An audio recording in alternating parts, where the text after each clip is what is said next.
Welcome back to your channel Tripitak. अभी हम लोग शुरू करने जा रहे हैं दोबारा से क्लास 6 का जो हिस्ट्री का हम लोग लेके आए थे सीटीईटी वालों के लिए। तो तबीयत खराब होने की वजह से बीच में हम रोक दिए थे। तो अभी हम लोग दोबारा से स्टार्ट करने जा रहे हैं वही क्लास 6 के हिस्ट्री को, ठीक है, जिसका लास्ट चैप्टर बचा हुआ था आपका, ठीक है। तो उसका बाकी पूरा कंप्लीट है, आप लोग हिस्ट्री के प्लेलिस्ट में सर्च कीजिए। उसके बाद ये सब जब हम लोग 6 to 8 तक का कंप्लीट कर लेंगे एसएसटी को, तो फिर हम लोग एसएसटी का जितना भी क्वेश्चन सीटेट का आया है वो सारा हम लोग करेंगे, ठीक है। इस वाले बोर्ड पे हम समझ ही नहीं पा रहे हैं कि आखिर किस तरीके से कंप्लीट करवाएं, क्योंकि क्वेश्चन लंबा लंबा होता है, 4 ही क्वेश्चन लिखने पे बोर्ड भर जाता है। तो हम लोग शुरू करते हैं अभी फिलहाल। तो हिस्ट्री में जो आपका ये है कि जो लास्ट चैप्टर है आपका, ठीक है, तो वहां पे क्या क्या दिया हुआ है। तो आयरन पिलर, ठीक है, समझिएगा सभी लोग जो एनसीईआरटी पढ़ते हैं सीटेट के लिए और नॉर्मल क्लास 6 के जो बच्चे हैं वो भी, तो आप लोग को पता होगा, ठीक है। तो समझते हैं यहाँ पे आयरन पिलर क्या है। सबसे पहला जो टर्म आता है मरुत्तस्वामी के बारे में बताता है कि मरुत्तस्वामी घूमने गया है और उसमें कई सारी बातें हैं। तो सबसे पहले आयरन पिलर के बारे में हम लोग समझते हैं। आयरन पिलर जिसको हम लोग लौह स्तंभ भी कह सकते हैं, आयरन पिलर को क्या हम लोग लौह स्तंभ नहीं कह सकते हैं? कह सकते हैं। आपको पता होगा कि यहाँ पे जो भी बात होगा वो सारा का सारा बात कैसे होगा, बाइलिंगुअल होगा। तो आयरन पिलर को हम लोग लौह स्तंभ भी कह सकते हैं। अब ये आज से लगभग 1500 साल पहले बनकर के तैयार हुआ था और आज तक मजे की बात तो ये है कि आज तक इसमें थोड़ा सा भी जंग नहीं लगा है, ठीक है। ये दिल्ली के मेहरौली में कुतुब मीनार के सामने पड़ता है ये, ठीक है। ये कहाँ पड़ता है? तो कुतुब मीनार के सामने पड़ेगा, ये दिल्ली के मेहरौली में पड़ता है ये आयरन पिलर, ठीक है। यहाँ तक का क्लियर है? अच्छा, 1500 साल पहले बनकर के तैयार हुआ। सीटेट वालों टॉपिक पे आप लोग ध्यान दिया कीजिए। क्या करना है कि हर एक जो भी पॉइंट है, क्योंकि पॉइंट वाइज आता है ऑप्शन में, तो आप लोग को पॉइंट पे ध्यान देना ही पड़ेगा, मजबूरी है आप लोगों का। तो आयरन पिलर मेहरौली में है ना। क्या है भाई? तो लोहा का है और ऐसा लोहा है जिससे जो कि अभी तक जंग नहीं लगा है। तो आखिर बना कब है? तो 1500 साल पहले बना है, ठीक है, लगभग 1500 साल पहले बना है। अच्छा, तो अब ये बनाया कौन है? तो नाम इस पे एक रूलर का दिया हुआ है चंद्र। तो इससे पता चलता है कि गुप्ता डायनेस्टी का जो चंद्रगुप्त सेकंड था शायद वही बनाया है। हिस्टोरियन ऐसा कहते हैं कि गुप्ता डायनेस्टी का जो चंद्रगुप्ता सेकंड था, जिसको हम लोग विक्रमादित्य के नाम से भी जानते हैं, तो वही बनवाया है। तो आपका क्या क्लियर है? Iron pillar. अच्छा, ये मेहरौली में है, याद रखना है। अब ये कितना ऊंचा है? तो पूरा 7 फीट 2 इंच ऊंचा है, ये खली के जितना लंबा है ये, मतलब। और उसके बाद ये कितना भारी है? तो ये 3 टन का है। इससे आप लोग अंदाजा लगा सकते हैं कि ये कितना भारी है। क्लियर है क्या? अच्छा, अगर आप लोग को कुतुब मीनार देखना है तो थोड़ा सा समझते हैं। यहाँ देखिएगा, ऐसे याद कीजिए, सजदा याद कीजिए या सजदे, है ना। जब हम लोग 7th का पढ़ेंगे, 7th के हिस्ट्री को पढ़ेंगे, तो उसमें हम लोग इस बारे में बात करेंगे। बट अभी जो हम लोग बात कर रहे हैं उसको देखते हैं। अभी क्या है? सजदे। सबसे पहले एक सीरी नाम का जगह था पुराने जमाना में, जब दिल्ली पुराना वाला दिल्ली में। उसके बाद जहांपना था, सीरी यहाँ था। उसके बाद जहांपना था। उसके बाद क्या था? तो देहली एक कुहना था, देहली ए कुहना, ठीक है। इसी देहली ए कुहना वाले जगह पे यहाँ पे आपका कुतुब मीनार था, माने है। और इस कुतुब मीनार के सामने आपका क्या पड़ता है? तो आयरन पिलर लौह स्तंभ पड़ता है। आप लोग को क्या ये समझ में आया? सीरी, जहांपना, देहली ए कुहना, कुतुब मीनार। क्लियर है? फिरोज शाह कोटला या फिरोज शाह कोटला स्टेडियम आप कह लीजिए, या आप कह लीजिए कि फिरोजाबाद, इस तरीके से जो नाम पड़ा, तो वो कहाँ था? तो सीरी के सामने कहीं यहाँ पे था, ठीक है। तो ये जो आपका है ना, ये दिया हुआ है आपके हिस्ट्री में ही, हिस्ट्री के बुक में इस तरीके से मैप बना करके दिया हुआ है। पुराने जमाने में दिल्ली का किस तरीके से लोकेशन था वो समझाया गया है। तो इसका ट्रिक क्या है? सजदे, सीरी, जहांपना और देहली ए कुहना। क्या क्लियर है? ये आयरन पिलर मेरे हिसाब से क्लियर होगा। तो अगले टॉपिक पे आप फोकस करते हैं। क्या? तो कह रहा है कि राजा लोग टेम्पल्स और स्तूपा क्यों बनाते थे। यहाँ पे जो टॉपिक है, तो इसमें ये बात सबसे पहले यहाँ पे हम स्तूप को देखेंगे, बट उससे पहले बताइए कि कोई टेम्पल या स्तूपा क्यों बनाएगा। तो देखिएगा, टेम्पल्स या स्तूप बनाने का जो कारण है, तो सबसे पहला कारण क्या हो सकता है? तो रिलीजियस पर्पस हो सकता है कि हम रिलीजन को फॉलो करते हैं और रिलीजन को प्रमोट करना चाहते हैं, इस वजह से हम जो है टेम्पल बना रहे हैं। क्या ऐसा हो सकता है क्या? क्या ये पहला वाला पता है आपको? सीरी है ये, अगर नहीं दिख रहा है तो। दूसरा वाला जहां बना है, तीसरा जो जगह था वो दिल्ली ए कुहना था, और दिल्ली ए कुहना के साउथ साइड में, और साउथ में भी कौन सा साइड? इधर वाला साउथ वेस्टर्न साइड में कुतुब मीनार था। क्लियर है?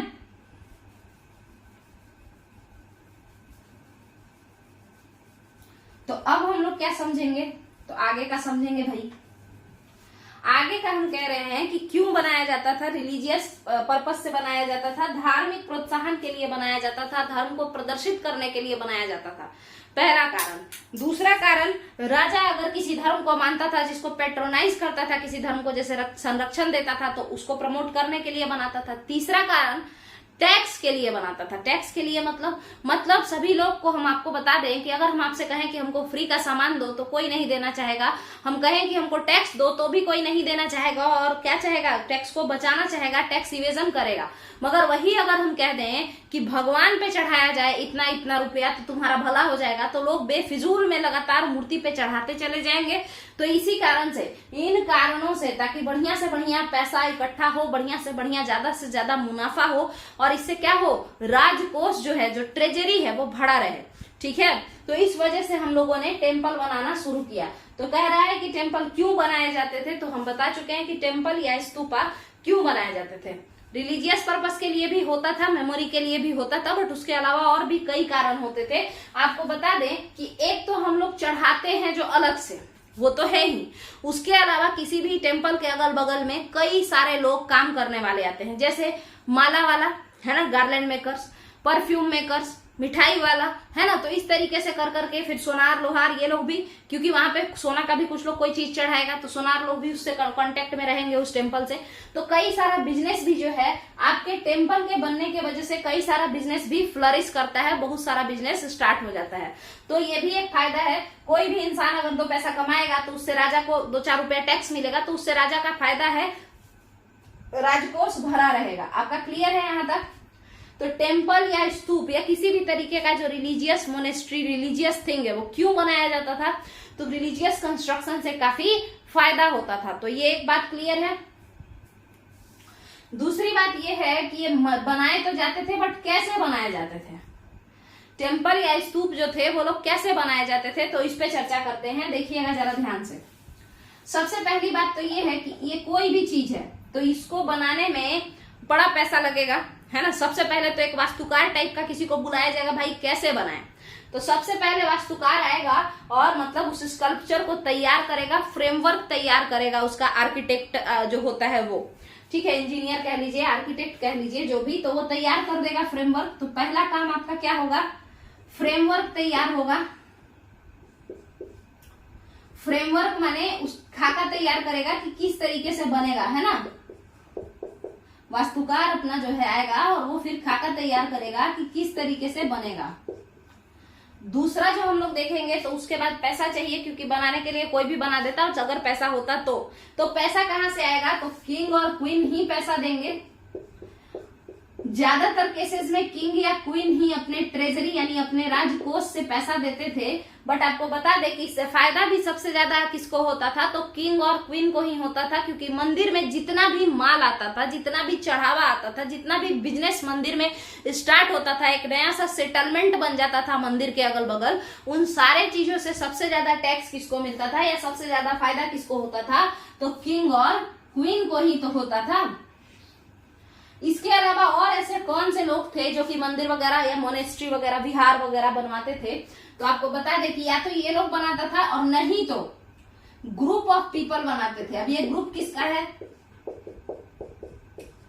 तो ग्रुप हो सकता है व्यापारियों का, कि व्यापारियों का ग्रुप है, वो लोग मिलके बना दिया, है ना, जिसको हम लोग नगरम कहते हैं।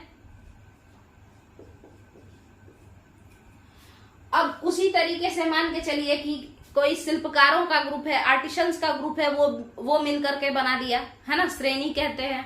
तो ऐसे कह कह के जो भी हो, तो किसी किसी का ग्रुप बना सकता था। बट अकेले राजा जितना कोई अमीर नहीं होता था कि एक अकेला राजा और पूरा पैसा दे के बनवा रहे हैं, वैसा कोई व्यापारी अमीर थोड़े होता है कि एकदम एक अकेला व्यापारी और पूरा बनवा रहा है। होता भी है तो उन लोगों का काम बिजनेस करना है, टेम्पल से उनको टैक्स थोड़े मिलेगा।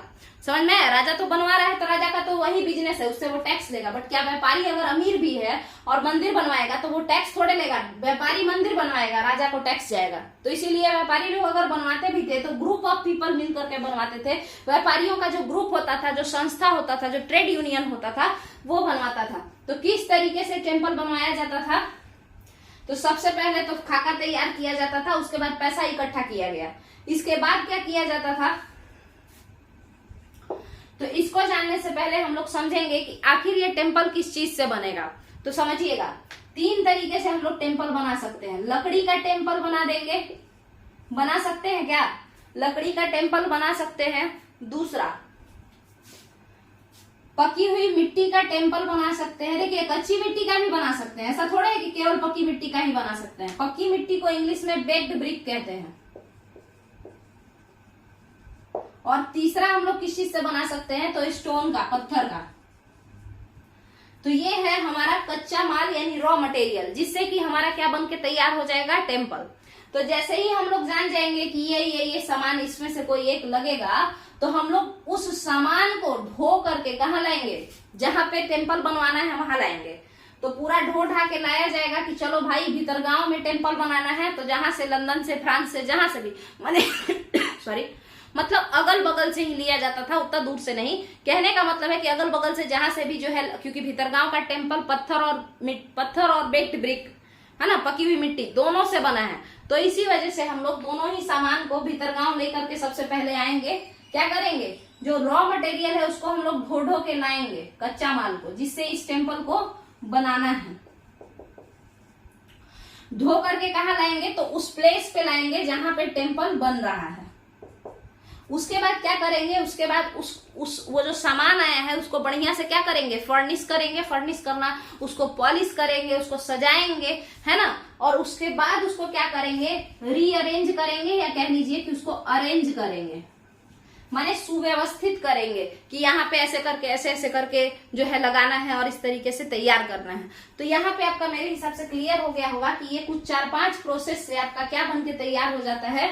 टेम्पल या स्तूप। कोई भी, मान के चलिए घर भी बनाना हो तो घर बनाने के लिए इतना सारा दिमाग लगाना पड़ेगा। पहले आपको खाका तैयार करना पड़ेगा, उसके बाद आपको पैसा का जुगाड़ करना पड़ेगा। अगर आप बहुत ज्यादा रईस हैं तो अकेले बनवा सकते हैं, और नहीं है तो ग्रुप ऑफ पीपल मिलके बनवाइएगा। इसके बाद क्या है? तो तीसरे नंबर पे हम लोग देखते हैं कि पकी मिट्टी। अब किस चीज से बनेगा घर आपका? क्या आप ग्रेनाइट यूज करना चाहते हैं, या इटालियन मार्बल यूज करना चाहते हैं, या नॉर्मल मिट्टी का घर बनाना चाहते हैं?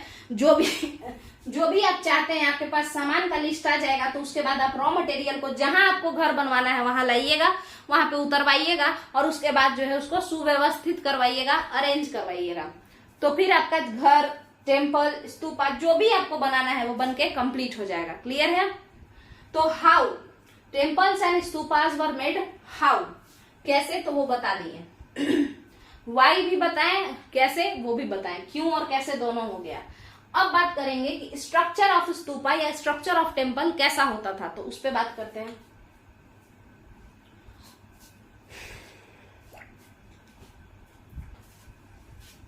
उससे पहले हम इसको इरेज कर लें।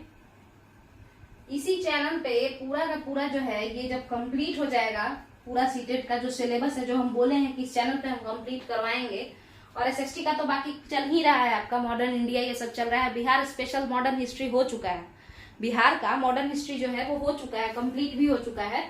तो बाकी चीज तो चल ही रहा है। बट एनसीईआरटी का जैसा कि हम बोले थे, फिर बीच में मेरा तबियत ही खराब हो गया था तो हम उसको रोक दिए थे। इस पे वीडियो, मतलब इस पे व्यूज काफी कम जाते हैं मेरे हिसाब से। सीटेट के जो लोग हैं, तैयारी जो लोग करते हैं, तो वो लोग ज्यादा क्वेश्चन देखते हैं, क्वेश्चन आंसर, मतलब एक्सप्लेनेशन वीडियो नहीं देखते हैं। या फिर अभी तो नजदीक है, तो नजदीक आने पे कोई भी एक्सप्लेनेशन वीडियो नहीं देखना चाहता है।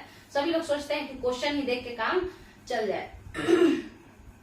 तो अब सबसे पहला काम क्या करेंगे? तो सबसे पहला काम हम बताएं कि टेम्पल तो 3 तरीके से हम लोग बनाते हैं। एक तो कोई चट्टान है, उसी को काट काट के टेम्पल का शेप दे दिए, है ना, तो रॉक कट टेम्पल हो गया। या फिर नॉर्मल हम कहीं और से पत्थर उठा करके ला और यहाँ पे बनाए, कहीं और से मिट्टी उठाए और यहाँ पे किसी एक जगह पे बना दिए, कहीं और से लकड़ी उठा के लाए एक जगह पे बना दिए, तो वो तो नॉर्मल हुआ। तो आप लोग बताइए कि अगर मिट्टी से, मान के चलिए पकी हुई ईंटों से, ईंटा से अगर किसी को बनाना है टेम्पल तो वो कैसे बनाएगा बताइए। तो ईंटा से जब टेम्पल बनाना होगा ना तो हम लोग क्या करेंगे, मान के चलिए यहाँ पे ईंट है, ईंटा लाए कहीं से हम, और फिर यहाँ पे एक एक करके जोड़ना शुरू करेंगे, है ना, एक एक करके जोड़ना शुरू करेंगे और इस तरीके से बॉटम से टॉप जाएंगे। कैसे जाएंगे, बॉटम, नीचे से ऊपर के तरफ ईंटा को लगाते जोड़ते चले जाएंगे और इस तरीके से आपका टेम्पल बन के तैयार हो जाएगा। उसी तरीके से अगर हमको यहाँ पे पत्थर का यूज करना है तो हम पत्थर को नीचे से ऊपर की तरफ जोड़ते चले जाएंगे, बन के तैयार हो जाएगा। तो अगर आपको ऐसे बनाना है तो इस टाइप का जो टेम्पल होता है इसमें क्या लगता है, बॉटम टू टॉप अप्रोच लगता है, माने बनाने का तरीका। अप्रोच मतलब होता है तरीका। तो टेम्पल का जो बनाने का तरीका है, बाहर से ला करके सामान बनाने पर बॉटम टू टॉप, नीचे से ऊपर की तरफ बनते हुए तैयार होता है। ठीक है, घर भी हम लोग ऐसे ही बनाते हैं बॉटम टू टॉप अप्रोच से। मगर मान के चलिए कि कोई एक पहाड़ है, ऐसे पूरा पहाड़ है, ऐसे ऐसे ऐसे ऐसे कुछ भी ऐसे ऐसे शेप का है, और हम अब इसी को काट काट के हमको बनाना है, शेप देना है। और वो शेप कैसा होना चाहिए, तो वो शेप टेम्पल के शेप का होना चाहिए, ऐसे ऐसे काट काट के देना है। तब आप बताइए क्या हम लोग टॉप से काटना शुरू करेंगे या बॉटम से काटना शुरू करेंगे, बताइएगा। टॉप से काटना शुरू करेंगे या बॉटम से। अगर हम बॉटम से काटेंगे तो ऊपर वाला हो सकता है मेरे शरीर पे ही गिर जाए, है ना। नीचे से अगर हम लोग काटेंगे तो हो सकता है कि इधर ढीला हुआ और ये मेरे शरीर पे ही गिर जाए। इसी वजह से बॉटम से नहीं बल्कि टॉप से काट काट के उसको शेप देके नीचे तक हम लोग उसको आकार देते हैं, उसको शेप देते हैं। और इस तरीके से हम लोग बॉटम से नहीं बल्कि टॉप से छत पहले बनाते हैं और नीचे का जमीन बाद में तैयार करते हैं। अगर हम लोग किसी चट्टान को माने मंदिर का रूप देना चाह रहे हो, तो अगर हम किसी बड़े से चट्टान को, किसी पहाड़ को, किसी रॉक का टेम्पल बनाना चाह रहे हो, ठीक है, तो वो चीज है। तो अब आपके दिमाग में आया होगा कि आखिर क्या ऐसे कोई बनाया है, क्या कोई ऐसा मंदिर है जो कि चट्टान से कट के बना है, मतलब पहले पूरा चट्टान था और उसको काट काट के मंदिर का शेप दे दिया गया है। तो उस पे एग्जाम्पल जो आप लोग के बुक में दिया है वो क्या दिया हुआ है, एकाश्म मंदिर या महाबलीपुरम मंदिर। महाबलीपुरम एकाश्म मंदिर याद रखिएगा, या इसको इंग्लिश में क्या कहेंगे, महाबलीपुरम मोनोलिथिक टेम्पल। मोनोलिथिक क्यों कहते हैं, क्योंकि मोनो माने एक और लिथिक माने, लिथ माने पत्थर। तो एक ही पत्थर से बन के, एक ही पत्थर से बना हुआ है। और वो पत्थर कौन है, वही वो जो पहाड़ था जिसको काट के बनाया गया है।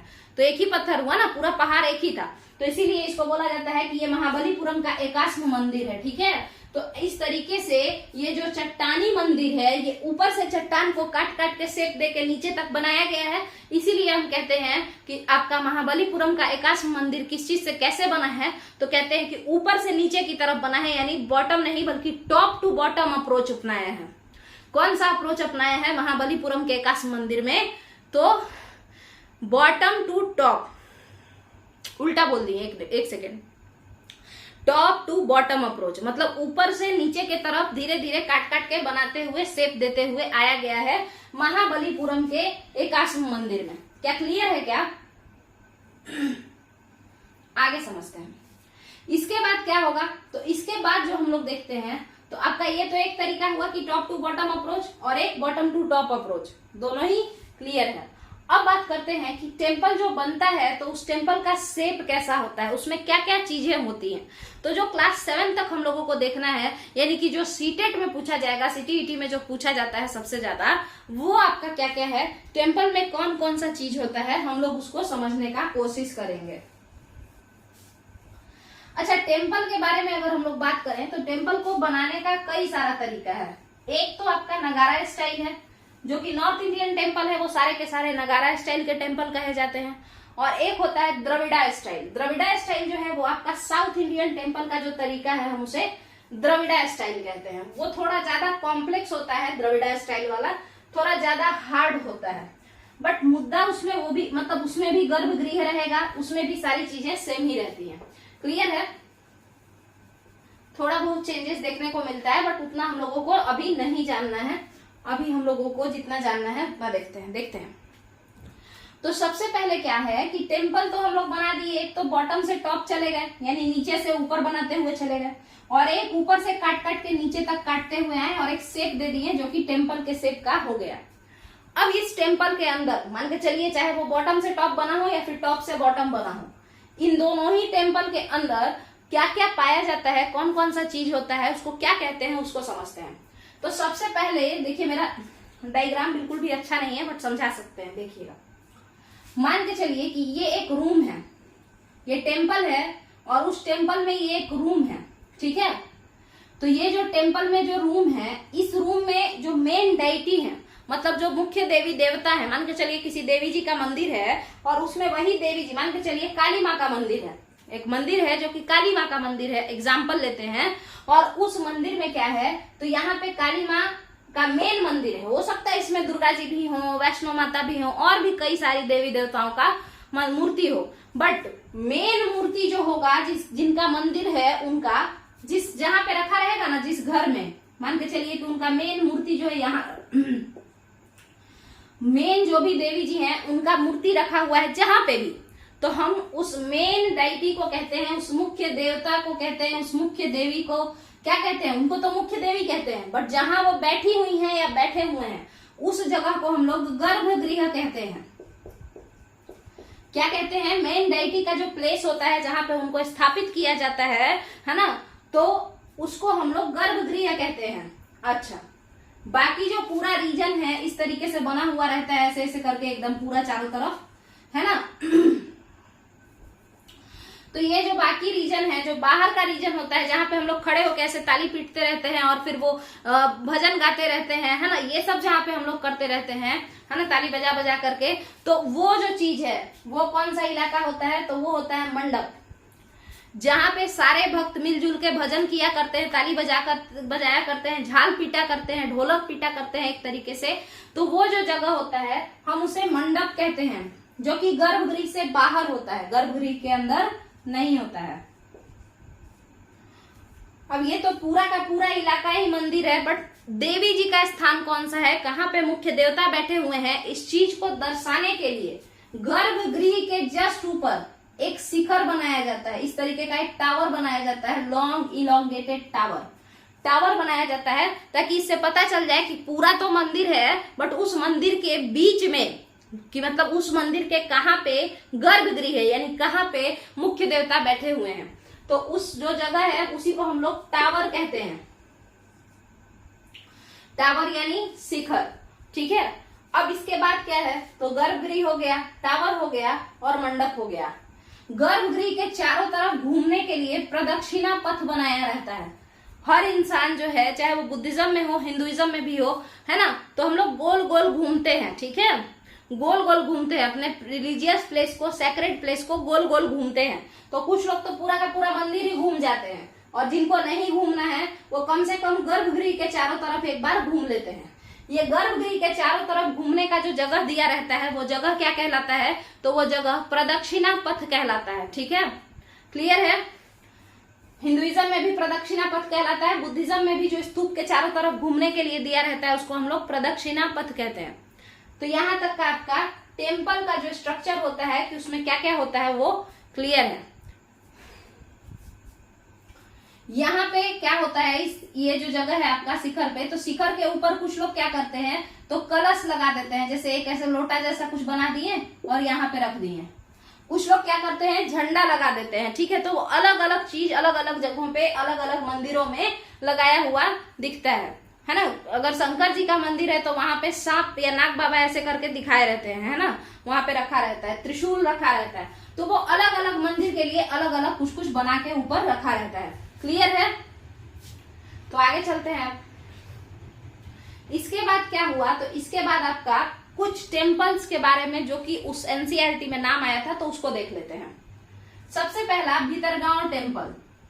भितरगांव टेम्पल या भितरगांव मंदिर कानपुर में पड़ता है, और ये बनाया कौन था, तो 5वीं सदी में, 5th सेंचुरी एडी में, 5वीं सदी मतलब 400 समथिंग में गुप्त साम्राज्य के द्वारा इसको बनाया गया था। ये टेम्पल 2 चीजों से बना है, पकी हुई ईंटों से और पत्थर से, दोनों से। और इसको जोड़ जोड़ के बनाया गया है, यानी नीचे से ऊपर बना होगा। ये आईहोल टेम्पल आपको जो है ये कहाँ बना है, तो ये आईहोल जो कि आपका बगलकोट डिस्ट्रिक्ट ऑफ कर्नाटक में है, वहां पे मेगुती जैना टेम्पल जो है उसी के बारे में यहाँ पे बात हो रहा है। और ये जो मेगुती जैना मंदिर है इसको पुलकेशिन द्वितीय के कोट पोएट राजकवि रवि कीर्ति बनवाए थे। और रवि कीर्ति इसी पे तो लिखे हैं कि हर्ष अब हर्ष नहीं रहा, मतलब हर्ष पुलकेशिन से पिटा गया हर्षवर्धन, और वो अब खुश नहीं रहा, उत्तरापथ स्वामी दक्षिण पथ के स्वामी से हार गया। तो इसी टेम्पल पे लिखा हुआ है ये बात, मेगुती जैना टेम्पल पे। 3 भाषाओं में लगभग लिखा हुआ है आपका, 2 भाषाओं में, कन्नड़ में लिखा हुआ है और संस्कृत में लिखा हुआ है। यहां तक का क्लियर है। अब बचता है आपका एक महाबलीपुरम टेम्पल का भी नाम आपके बुक में दिया है, तो उसको समझते हैं। महाबलीपुरम टेम्पल को मोनोलिथिक टेम्पल या एकाश्म टेम्पल कहते हैं। ये पल्लव डायनेस्टी का नरसिंह वर्मन फर्स्ट बनवाया है। नरसिंह वर्मन फर्स्ट कौन है, वही जो ऐहोल इंस्क्रिप्शन में जिनका बड़ाई लिखा हुआ है ना कि पुलकेशिन द्वितीय जो है हरा दिया है, उस पुलकेशिन द्वितीय को नरसिंह वर्मन फर्स्ट जान से मार दिया था। उसको हराया ही नहीं था, मर्डर कर दिया था उसका, और खुद को कहा था कि हम वातापी कोंड हैं। वातापी कोंड क्यों, वातापी के विजेता हैं। वातापी क्या था, वातापी इस पुलकेशिन द्वितीय की राजधानी थी, जिसके कोट पोएट रवि कीर्ति थे। क्लियर है, ये पूरा बताया जा चुका है पिछले वाले वीडियो में आपके क्लास 6 में ही। तो टेम्पल आपका क्लियर है। अब हम लोग केव के बारे में बात करेंगे, और तुरंत केव खत्म होगा तो थोड़ा सा स्तूप हम लोगों को समझना है, हम उसको देखेंगे। केव की बात अगर हम करें तो केव जो होता है 2 तरीके से, एक तो नेचुरल केव, मतलब मैन मेड, उसमें दिमाग लगाने का कुछ जरूरत ही नहीं है आदमी को, ऑटोमेटिकली इस शेप का कोई रॉक है तो हम उसे नेचुरल केव यानी प्राकृतिक गुहा कहते हैं या प्राकृतिक गुफा कहते हैं। बट कुछ ऐसा होता है कि कोई पहाड़ जैसा स्ट्रक्चर है, हम उसको काट छाट के उसको केव बनाए हैं, गुफा बनाए हैं। और वो गुफा किस लिए बना रहे हैं, तो विहार बनाने के लिए, यानी मोनेस्ट्री बनाने के लिए। जैसे आपका अशोक बनाया सुदामा गुहा, कर्ण गुहा, चोपड़ा गुहा, विश्व झोपड़ी गुहा, है ना, दशरथ भी बनाया था बराबर हिल्स में, ठीक है। तो उसी तरीके से तो मोनेस्ट्री यानी विहार बनाने के लिए या चैत्य बनाने के लिए, ये सब क्या है, तो विहार और चैत्य। विहार जो जगह है वहां पे जो बुद्धिस्ट लोग होते हैं, बौद्ध भिक्षु भिक्षुणी जो होते हैं, वो लोग आराम करते हैं। और चैत्य में जो ये लोग भिक्षु भिक्षुणी होते हैं, वो लोग पूजा पाठ करते हैं, प्रेयर हॉल होता है चैत्य। ठीक है, क्लियर है। अब आगे चलते हैं। तो 2 तरीके से, एक तो नॉर्मल बना बनाया मिल गया, और दूसरा क्या, किसी भी चट्टान को हम काट कूट के केव जैसा बनाए हैं। और वो उसको ऐसा क्यों बनाए हैं, तो वहां पे विहार बन जाए, वहां पे चैत्य बन जाए, या हो सकता है हमको मंदिर बनाना था तो हम मंदिर बना देंगे, जैसे एकाश्म टेम्पल ऑफ महाबलीपुरम। तो ये आपका हो गया केव। आप केव में जैसे हम आपको बताएं कि दशरथ और अशोक कई सारा केव बनवाए, विश्व झोपड़ी, सुदामा गुहा, कर्ण, चोपड़ा, है ना, तो ये सारा चीज तो बना ही। उसके अलावा जो आपके एनसीईआरटी क्लास 6 में दिया हुआ है, नाम है जैना मोनेस्ट्री, यानी जैन संतों के लिए एक विहार बनवाया गया था नॉर्मल बिजनेसमैन के ग्रुप के द्वारा, और वो उड़ीसा में देखने को मिलता है, उड़ीसा में। ठीक है, तो याद रखना है। ये किस शेप का है, तो लगता है 2 तल्ला मकान है, पुराना जमाना का, ऐसे ऐसे है, मतलब बहुत सारा रूम उसमें ऐसे ऐसे बना हुआ है। ठीक है, ऊपर भी और नीचे भी, दोनों में, तो लगता है ऐसा है। और बीच में आंगन छोड़ा हुआ है। पुराना जमाना का घर अगर किसी का होगा तो उसको अच्छे से समझ में आ जाएगा। चारों तरफ जो है ऐसे रूम बनाया हुआ है और नीचे आंगन छोड़ा हुआ है, बाहर में ऐसे ही खाली जगह है। ठीक है, तो वो आप लोग जो है बुक में भी देख सकते हैं कि वो जो जैना टेम्पल है वो कैसा दिखता है। क्लियर है।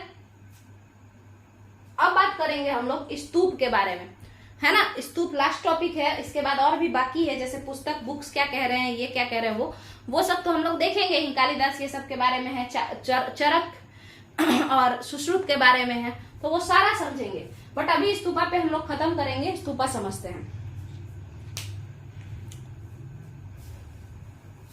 इस वीडियो को पूरा कंप्लीट देखिए, आप लोग पूरा सीरीज कंप्लीट कीजिए। इससे क्या होगा कि सीटेट में आसानी से होने का चांस बढ़ जाएगा।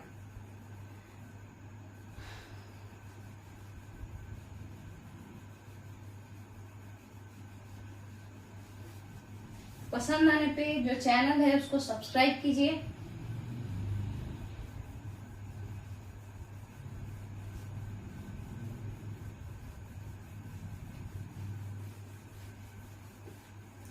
यहाँ पे समझते हैं स्तूप के बारे में।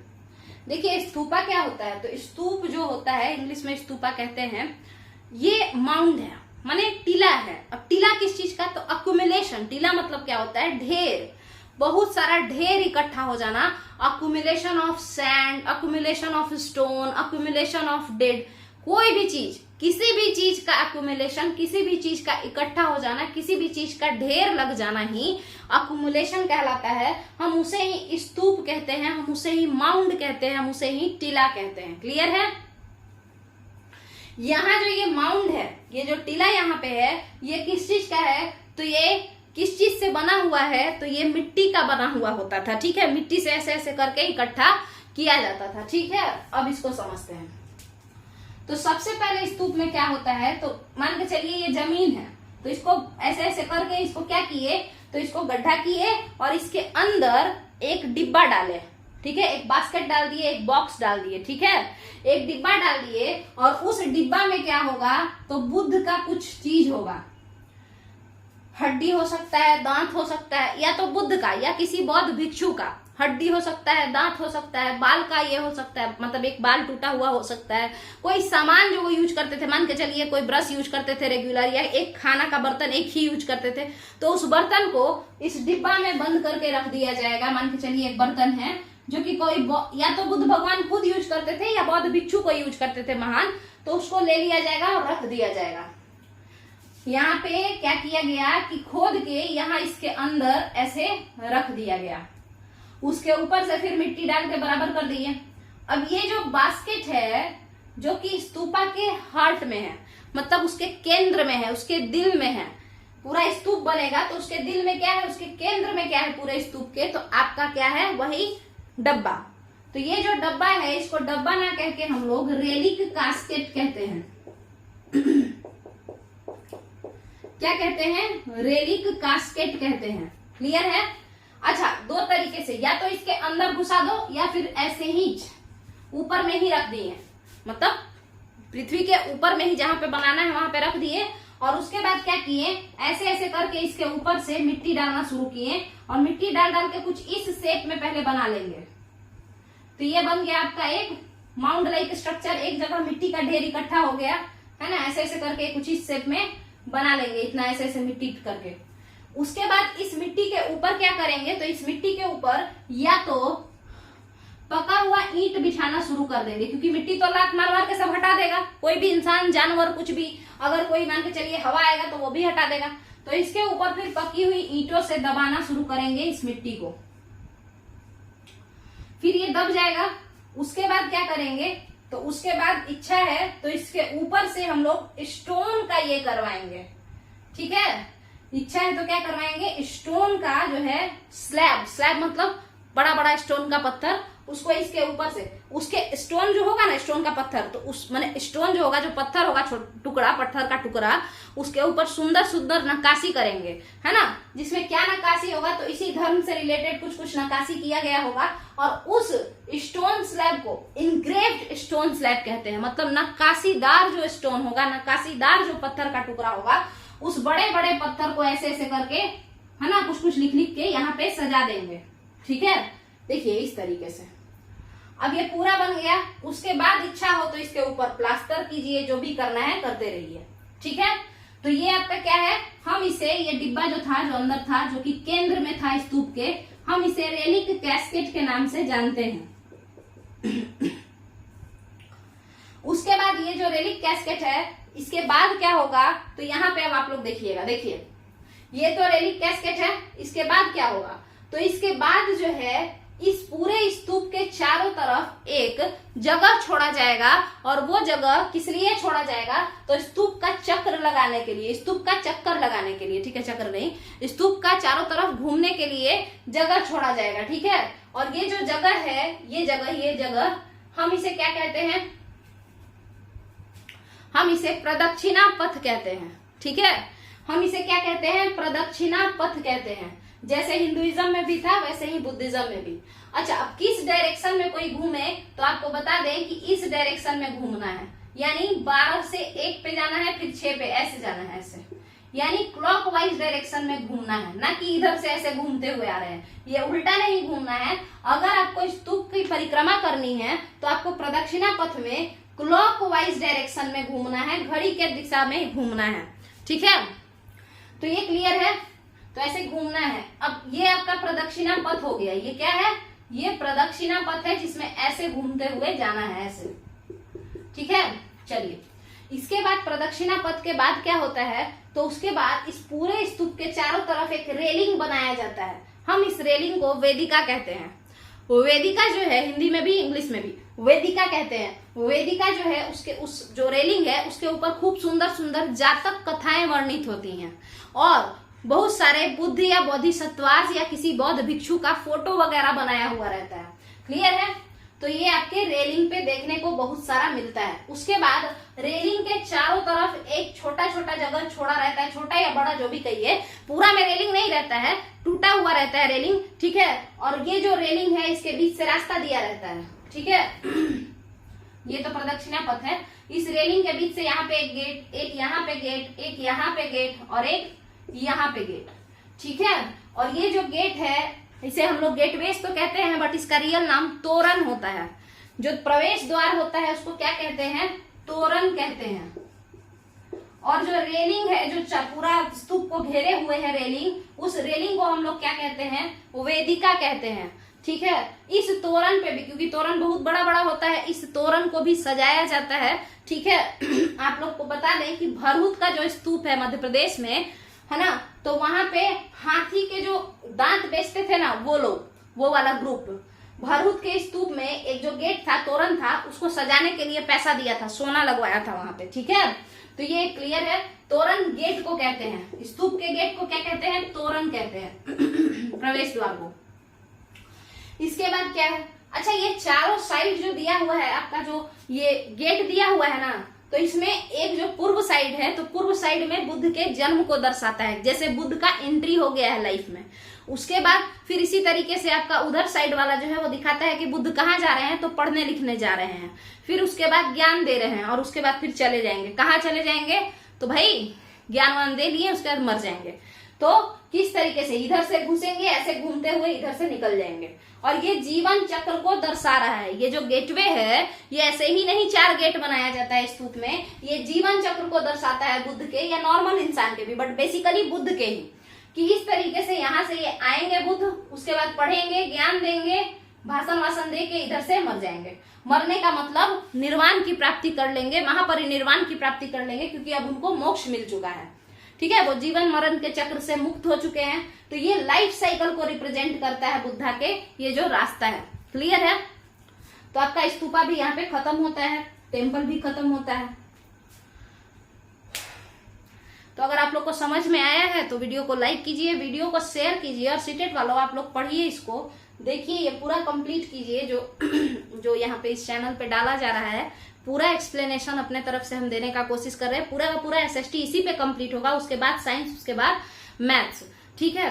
तो यहाँ पे आप लोग इसको पूरा कंप्लीट कीजिए। वीडियो को पसंद आने पे वीडियो पे अपना जो है सपोर्ट बनाए रहिए चैनल पे। चलिए, थैंक यू।